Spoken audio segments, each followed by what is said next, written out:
하나님께서 그 믿는 모든 자들을 사랑하는데 또 믿지 않은 자들도 사랑하죠. 사랑하셔서 독생자를 주시는데 우리 믿는 자들을 사랑하는 것은 특별한 사랑입니다. 예를 들어서 지나다니는 사람들이 또 어린아이 보면 깜찍하다, 너무 이쁘다 하면서 사랑스러워하는 고백을, 말을 주고받을 수 있죠. 그리고 모든 사람들이 선하게 보면 선하게 보이는데 악하게 보면 또 악하고 사람을 피해 다니면서 무서운 시대다, 이렇게 말을 합니다. 그렇습니다. 하나님이 보실 때 그 악하게 보면 내가 사람을 지은 걸 한탄했다, 내가 물로 쓸어버리겠다 해서 노아 홍수의 사건이 일어나지 않습니까? 그럼에도 불구하고 또 선하게 보실 때는 참 불쌍하다, 안쓰럽다, 이대로 가면 다 지옥 갈 텐데 하셔서 하나님은 당신의 독생자 예수를 이 땅에 보내어 십자가 저주의 나무에 죽게 하시고 우리의 죄를 대신 짊어지시고 죽게 하셔서 우리를 구원해 주신 것을 알아야 될 줄 믿기 바랍니다. 그러면서 이제는 그 내 마음이 끊어질 수 없고 어떤 내 마음이 그 고정되어져서 아무리 이쁜 짓 하더라도 아무리 미운 짓을 하더라도 그 내 마음에 끊어지지 않는, 없어지지 않은 그런 자가 되다오 하시면서 아들 예수 그리스도를 단순한 그 우리의 죄 문제를 해결해 주신 것으로 고맙습니다, 감사합니다 하고 끝나버린 것이 아니라 관계를 맺으라 이거죠. 그 관계를 어떻게 맺느냐, 그분을 고맙고 감사하게 여기고 그를 보내신 하나님께 감사히 여기면서 내가 어떻게 하면 그 은혜를 바로 알고 고마움과 감사함을 표시할까, 그분의 뜻이 무슨 어떤 것을 가장 기뻐하실까 헤아릴 때 영접해서 구원자로 구세주로 모시는 거죠. 그래서 예수는 그리스도다, 나를 구원하신 왕이시고 주인이시오, 또 나에게 하나님의 메시지를 전해주시는 선지자시오, 내 죄 문제를 해결하시는 제사장이다. 그래서 그리스도라고 고백을 합니다.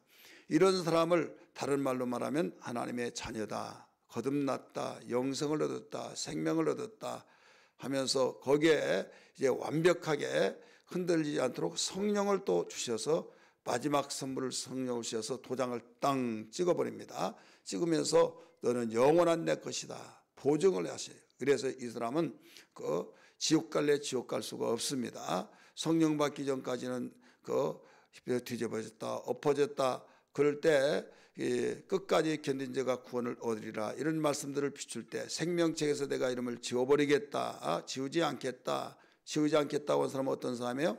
이기는 자는 반드시 생명책에서 내가 흐리지 않겠다, 반대로 말하면 지는 자는 지우겠다, 이런 말씀을 볼 수가 있죠.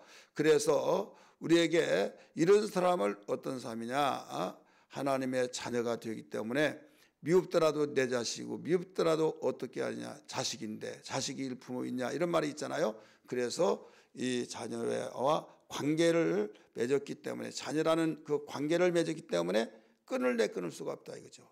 그래서 이 사람을 사랑하는, 자녀를 사랑하는 것과 지나가는 사람이 이쁘고 너무 사랑스러워서 사랑하는 것과는 질이 다르다 이거죠. 이해되시기를 바랍니다. 그래서 아무리 못생겼다 할지라도 그 무슨 짓을 한다 할지라도 저 아들은 왜 그래, 누집 자식인가 이렇게 한다 할지라도 자녀라고 하는 그 부모는, 자녀와 부모의 그 관계를 가진 부모는 그 말을 들으면 기분이 좋지 않죠. 내 사랑하는 아들인데, 그에게 바로 특별한 사랑이에요. 그래서 오늘 본문의 말씀 보면 3절에 그들은 생명책에 기록된 자들이다 이렇게 나오죠. 생명책에 기록되어서 관계를 맺은 자, 바로 사랑하고 사모하는 자다 이거죠.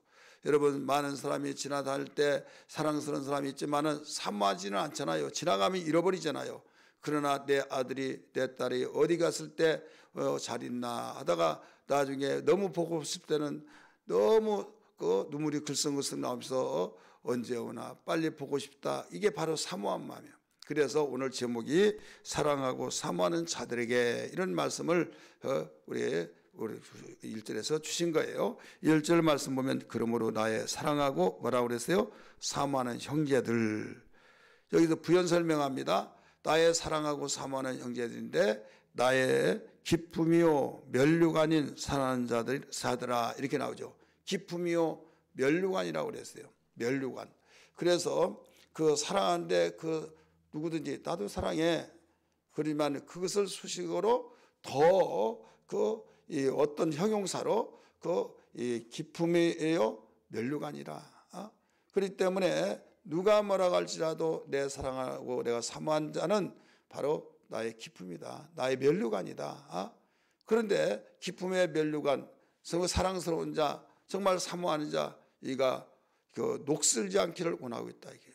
그 마음이 계속되기를 원하고 있다 이게요. 그러려면 어떻게 하냐? 아무리 내 자식 사랑스러운 자식이라 할지라도 미운 짓 할 때는 그 순간에 너무 자식 아들아 실망했다 하면서 가슴 아파한 것이 부모의 심정인 것처럼 이거 이렇게 했으면 좋겠다 하고 권면하고 또 책망하고 또 거기에서 이렇게 하라고 훈계하고 이렇지 않습니까? 그래서 바울 사도도 빌립보 교회 성도들에게 그런 이야기하면서 너희는 주 안에 서라 이렇게 말씀했어요. 그래서 사랑하고 사모하는 자들에게는 어떻게 하느냐? 무조건 한량 없이 그냥 보고 얼굴 보고 너무 좋다. 나는 밥 안 먹도 살겠다. 그러고만 있는 것은 아니다 이거죠. 살다 보면 이 땅에 마귀가 있고 마귀의 영향을 받아서 거기에 유혹을 받고 미혹을 받을 때 곁길로 갈 때가 있지 않습니까? 이때는 부모가 예리한 눈으로 보아서 이건 아니다 했을 때는 바로 훈계를 하든 또 권면을 하든 또 책망을 하든 하게 된다 이거죠. 그래서 사랑하는 자들이기 때문에 사랑하고 사모하는 자이기 때문에 남 같으면 저러면 안 된대 그걸로 끝나지만은 사랑하고 사모하는 자이기 때문에 권면을 한다 이거죠. 훈계를 한다 이거죠. 때로는 책망을 한다 이거죠. 그래서 사랑하고 사모하는 자에게는 어떻게 하느냐? 바울은 오늘 여기서 주 안에 서라라고 권면을 하고 있어요. 우리 1절 맨 끝에 보세요. 사랑하는 자들아 이와 같이 주 안에 서라 이렇게 나오죠. 그러면 주 안에 서라고 하는 그 말은 무슨 말이냐? 이 말은 빌립보 1장 27절에서 잘 설명을 해주고 있습니다. 1장 27절 보세요. 빌립보서 1장 27절 한 두 장 거꾸로 넘기면 뒤로 넘기면 나옵니다. 같이 읽을까요? 시작. 오직 너희는 그리스도의 복음에 합당하게 생활하라 이렇게 나오죠. 그리스도의 복음에 합당하게 생활하라. 바울 선교사는 또 바울 목사님이 원하는 것은 다른 거 아니에요. 복음에 합당하게 생활을 하라는 거죠. 하나님 말씀 듣고 기뻐하고 내 구원받고 하나님의 자녀된 거 너무 기뻐서 정말 감사히 여기고 그 마음을 다지면서 주님과 이런 관계를 내가 무엇인데 이 큰 은혜를 나에게 주셨습니까 하면서 그 마음으로 항상 은혜 안에서 복음 안에서 생활하는 것을 주 안에 서게 되는 것입니다.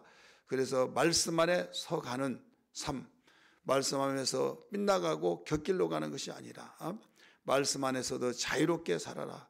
에덴 동산에서 너희가 모든 건 다 먹되 내가 금지한 것은 먹지 말라 하셨던 것처럼 어떤 것이든지 먹는 것이 더 많잖아요. 먹지 말라는 건 나무 하나예요. 그렇기 때문에 그 하나 때문에 스트레스 받을 이유가 없습니다.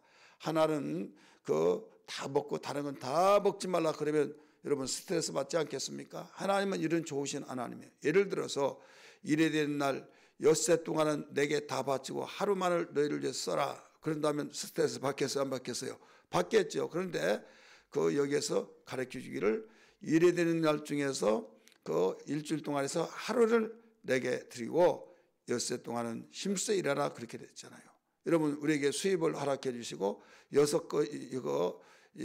90%는 다 내게 바치고 다 10가지 다 내 것이니까 바치고 한 가지는 너희가 가지고 써라 하더라도 여러분 감사히 여기면서 해야 하는데 다 너희가 쓰되 10분의 1은 내 것이니 또 이것은 내 것인 줄 알고 바치라 이렇게 말씀하신 것처럼 오늘 우리는 하나님이 우리의 사정을 너무나 잘 아시고 이렇게 가르쳐 주셨다 이거죠. 그래서 여기에 일러주신 대로 복음 안에서 에덴 동산에서도 그 은혜에 감사하면서 유혹받지 않았더라면 미혹받지 않았더라면 끝까지 지켜서 이렇게 어렵고 힘들게 살 이유가 없지요. 그것은 우리에게 거울로 주셨어요. 오늘날도 마찬가지예요. 그러면 우리는 에덴이 뭐냐? 교회는 제2의 에덴 생활이라는 걸 믿기 바랍니다. 교회 생활, 에덴 동산 생활이에요. 그래서 우리 조상 이 아담 하와가 이렇게 생활해가지고 선악과 따먹지 말라는 선악과를 따먹고 우리가 이렇게 고생한다고. 어휴, 그 노인네들 왜 그랬어? 이렇게 푸념하고 나는 잘할 것 같지만은 이게 우리의 모습이기 때문에 교회라고 하는 에덴 동산을 주셔서 교회 생활, 복음에 합당한 생활, 주 앞에서 주 안에서 바로 서라. 주 안에라고 그랬잖아요. 그래서 복음 안에 교회 안에 생활. 그래서 교회 밖의 생활은 세상 생활이잖아요.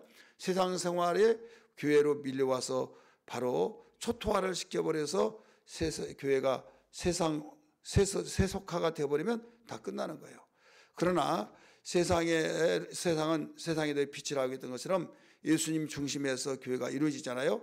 예수의 빛이 세상으로 비춰질 때 그 영향을 받고 생활하면 사회가 소망이 있고 민족이 소망이 있고 가정이 소망이 있다는 걸 믿기 바랍니다.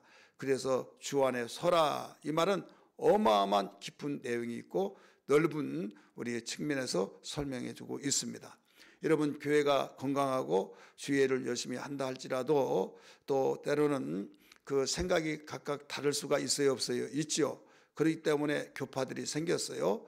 목적은 하나님 잘 섬기자고 하는데 의견이 다분해요. 그러니까 아무리 조율하고 조율하더라도 나는 이것이 맞다, 나는 이게 맞다, 그러다 보니까 하나가 되지 않을 때 결국은 그래 뭐 우상 섬긴 것도 아니고 하나님 잘 섬긴다고 하는데 당신들은 당신대로 섬기라, 우리는 우리에게 섬기겠다 해서 이게 교파가 생긴 거예요. 그런데 빌립보 교회도 그런 조짐이 있어요. 하지만은 여기에서 그런 자들을 대표적으로 볼 때 순두계라는 사람이 있고 유도디아를 가르쳐 주고 있죠. 2절 말씀을 보니까 유도디아를 권하고 순두계를 권하느니, 이 두 사람이 대표적으로 마음이 주님의 일을 하면서 교회를 잘 섬기면서도 마음이 좀 틀렸던 것 같아요. 그래서 여기에서 뭐라고 했습니까? 2절 말씀 보니까 주 안에서 같은 마음을 품으라, 이렇게 나오죠. 주 안에서 같은 마음을 품으라. 같은 마음 품는 것이 주 안에서 서게 된 걸 믿기 바랍니다. 그래서 여기에 2절의 말씀 보면요, 2장 2절에서 잘 가르쳐 주었어요. 2장 2절 한번 봅니다.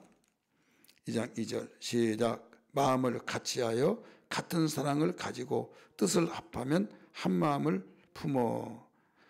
아무 일이든지 3절 다툼이나 허용으로 하지 말고 오직 겸손한 마음으로 각각 자기보다 남을 낫게 여기고 하면서 각자 자기를 돌아보라, 이렇게 가르쳐 주셨죠. 그래서 열심히 일을 하다 보면 때로는 생각이 다를 수도 있고, 근데 이해를 하면서 우리 모두 다 주님을 위해서 이런 생각한 거 참 좋지만은 우리가 우리 같은 마음을 품자 하면서 다 나름대로 주님의 몸된 교회를 위해서 이런 생각하는 건 발전적이다. 하지만은 여기에서 끝까지 우리가 이렇게 저렇게 해서 내 한 마음은 이것 안 하면 안 해, 그러면 좋아하는 것은 마귀뿐이 없다 생각해서 우리가 서로 마음을 합하여서 한 마음으로 품어서 같이 나가는 것이 여기에 바울 사도가 빌립보 교회 향해서 권면하면서 주 안에 서라라고 말씀하셨던 것을 알아야 될 줄 믿기 바랍니다. 그래서 기관의 사업이든 교회 사업이든 우리가 교회 생활하면서도 어떤 선한 사업을 할 때도 이런 일들이 일어난다. 그럴 때는 우리는 어느 정도까지는 또 이야기를 같이 나누다가 이제 우리 모든 좋은 소식들을, 좋은 내용을 들었습니다 하면서 주님의 마음으로, 같은 마음으로 다 품어서 하나로 봉합하고 나가야 된다. 이것을 다시 한번 알아야 될 줄 믿습니다. 그러면서 또 한 가지 권면을 했어요. 두 번째 권면은 뭐냐? 복음을 위해서 일하는 자를 도와야 된다. 이렇게 권면을 했어요. 첫 번째 권면은 뭐예요? 주 안에서 같은 마음을 품어야 된다. 이걸 권면했고, 두 번째는 복음을 위해서 일하는 그들을 도와야 된다. 3절 말씀 보세요. 또 참으로 나와 멍에를 같이 한 네게 구하노니. 복음에 뭐라고 써요? 나와 함께 힘쓰던 저 여인을 뭐라고 써요? 돕고, 또한 클레멘트와 그 위에 나의 동역자를 도우라, 이게 나오죠. 도우라. 복음을 위해서 일하는 자를 도와야 된다. 그래서 그들의 이름은 생명책에 기록되니라. 사망의 책에 기록된 것이라 생명의 책에 기록됐으면 모두 다 형제요 자매가 된다 이거죠. 여러분, 집안이 될 집안은 모두 서로 이해해주고 서로 덮어주고 한 마음으로 함께 일하는 거죠. 어려운 일 당할 때 네 탓 내 탓하고 그러면요, 서로의 네 탓이라고 하면 해결되지 않냐고 집안이 될 집안이 아니다. 그러나 모든 것을 우리가 많은 걸 듣겠다. 일을 먼저 수습하고 보자 하면서 모두 일을 뚫뚫뭉쳐 수습하면 이건 될 집안이라는 걸 알 수 있듯이 교회도 그래요. 어떤 문제가 터지면 이러면 교회 못 다니겠다 하고 그냥 난 알아서 너희들 알아서라 하고 나 모르겠다고 나와버리지 않고 나 다른 교회 가겠다 이런 식으로 하면 안 된다. 이게 주의 종이 잘못된 길로 가고 있는 이상 거기에서도 기도하다가 돌이키지 않을 때는 어떤 생각이 성령께서 주실는지 모르겠지만은 우리는 최대한 이럴 때일수록 기도하라고 한다라고 생각하고 우리 기도하고 같은 마음을 가지고 도와야 된다는 것을 믿으시길 바랍니다. 그래서 선교사들을 돕기도 하고 우리가 선한 일을 하는 걸 도와달라고 하면 들어봤을 때 참 귀한 일을 한다 그러면 돕기도 하고 또 연합해서 정말 이런저런 일을 돕기도 하고 이 외에 그랬잖아. 이 외에 나만 하고 우리 교회만 하면 우리는 넓은 의미에서 나갈 수가 없다. 그래서 전 세계의 기독교를 연합해서 움직여지는 그런 단체도 있고 지역 단체도 있고 민족의 단체도 있고 그런데 어떤 일을 위해서 복음을 위한 일이라고 한다면 우리가 서로 도와야 된다. 이렇게 권면을 했습니다. 그래서 빌립보 교회가 작지만은 가장 먼저 예루살렘 교회가 어려웠을 때 크게 도왔고 그래서 데살로니가 교회에게도 빌립보 교회 외에는 아무도 돕지 않았다. 그러면서 너희들도 이렇게 거기를 따라서 도왔다 하면서 우리가 들어서 아신 바와 같이